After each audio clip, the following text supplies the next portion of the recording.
There was a rumor that you almost had RFK Jr. as a potential vice president. No. Okay. Just a rumor. Yeah, and I like him. I've always liked him. But yeah, I like him too. Bobby and I are friends. He's a friend of mine. I've known him for years. He's a good man. Yeah. He's in there pitching. It's tough. It's a two-party system, and he's a third party. It's a tough thing. He can't get registered now in New York. I see New York, and the Democrats have really opposed him vehemently. I haven't, but the Democrats have really opposed him. So you think he should be allowed to run everywhere? Well, the laws don't allow that. Okay. And the laws don't allow, unless you have 15 or 20%, whatever it is, they don't allow you to debate. You don't have to debate, so you can't get on the stage. You can't. And the debates are very important. I mean, I had a debate with Joe Biden. Oh, yeah, and that was a very meaningful, that was a very consequential debate, to put it mildly. Well, yeah, they took the hand out of the puppet after that. Well, they wanted to debate. They gave me everything that I didn't want, CNN, and then they gave me Dana Bash and Jake Tapper. Now, remember this, they were very straight during that debate. I gained a certain respect because Jake Tapper, who I call Fake Tapper, but I don't do that. I saw him at Whole Foods. I don't do that so much anymore. You did. Mm-hmm. But I thought they were very even-handed, if you want to know the truth, during the debate. I didn't feel like they the moderator. I didn't feel like they pushed a lot of stuff. They had certain pressure on them to be even-handed. I think it's hard to not do that, but they were very even-handed, and it was a great debate, but a very important debate.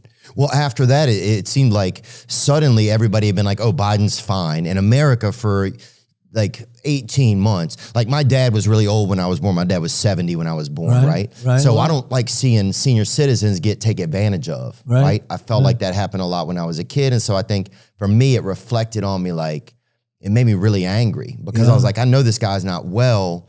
It's not fair to pretend that he's well. Yeah. It's not fair to him because he doesn't know you're pretending, you know? And it just seemed like the cruelest thing you could do.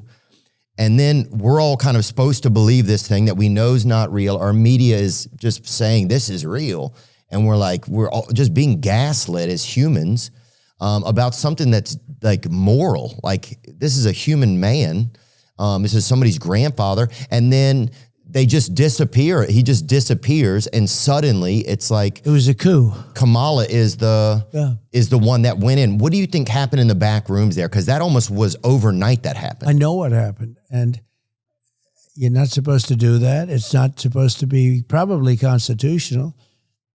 She got no votes. He got 14 million votes. All of a sudden, they're telling him to get out, or they threatened him. But who are they when they say that? And he is an angry person. Well, I would say Schumer, Pelosi, and numerous other people, the heads of the Democrat Party. Yeah, thugs. And they did. They threatened him violently, I think. And he didn't want to get out. Remember, he said, only God will get me out, right? Only God will get me. Somebody dressed up like God and just chased him out of there. Yeah, and what happened is they went to him and they said, this was after the debate. Now, if he didn't have the debate, he would still be running. Yeah.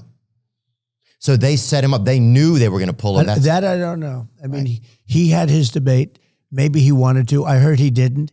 I heard they offered me things that I would never accept, and I accepted them. They said CNN. They said Jake Tapper, Dana Bash. They said all things that I could not take, and I accepted all of them. And, look, it was a good debate for me. It wasn't a good debate for him. I think he'd still be running right now. You wouldn't have her. She was one of the most disrespected people in the whole country. She was a failed vice president. She was the most, she was considered the worst vice president in the history of our country. She had no chance. If you go back 6 weeks, they were saying how bad she was, and they wanted to choose from 11 different people. Do you feel? I thought that's what they were going to have. Oh, you thought that's really good? Well, that would have seemed more democratic, I think. They wanted to be politically correct. And they chose her. I feel like it would have seemed more. But, dude, I got so angry when they sidetracked Bernie a few years ago. That wasn't fair. It happened to Bernie twice. Yeah. You think about it. Yeah. Oh, it was crazy. Yeah. 2016 and 22. He just got, it just wasn't cool. Like, whatever you think. It's just like, we have to be able to believe that. Do you like Bernie? Are you friends with him or something? No. I'd met him the other day. Was that the first time? It was the first time. Were you impressed by him? Yeah. One thing, he's still sharp, right? Oh, yeah, he's still sharp. He doesn't suffer from what Biden did. No. Mental dullness. Yeah. Right? I mean, mentally gone. Biden is mentally like, gone.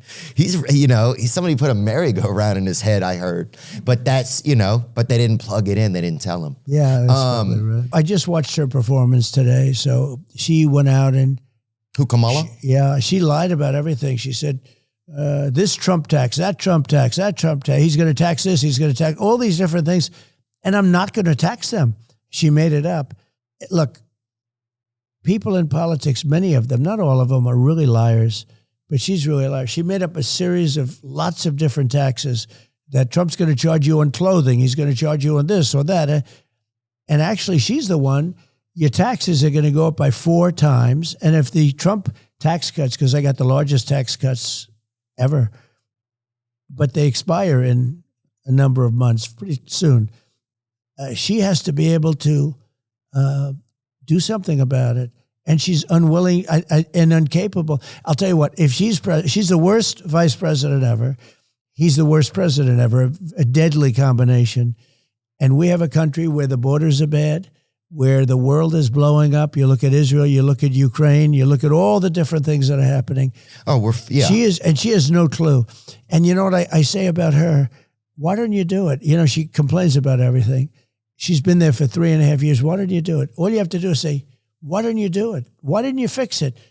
You could fix it right now. Don't, do whatever you're doing. Yeah. And she won't talk to you, and she won't talk to anybody. She won't be interviewed. She's welcome to come on. I would love to get to talk to her. I'm sure she'd be very exciting. Actually, you could make her exciting, probably. You think? Yeah, I think so. Somebody said she's a good roller skater. That's what I heard, which is crazy. That's about it. Yeah. It's pretty clear that the establishment doesn't like you, I would say. What do you think? Well, I think the people like me. Oh, yeah, the people. We're leading now in all the polls. We're leading, and Rasmussen just came out a little while. Rasmussen's a very highly regarded poller. We're leading by 5 points. Rasmussen poll. Seen that. And others also, and we're doing well. But I think the people like me a lot. We agree. won, and then we did. No doubt.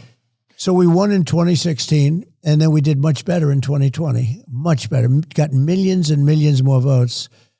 And why does the establishment keep trying to sink you? Like, what is it that they are so afraid of? Well, in some cases, the things we're talking about right now, they want to sell product that I'm not interested in. They want to have certain boats and certain ships and certain planes and certain everything bought.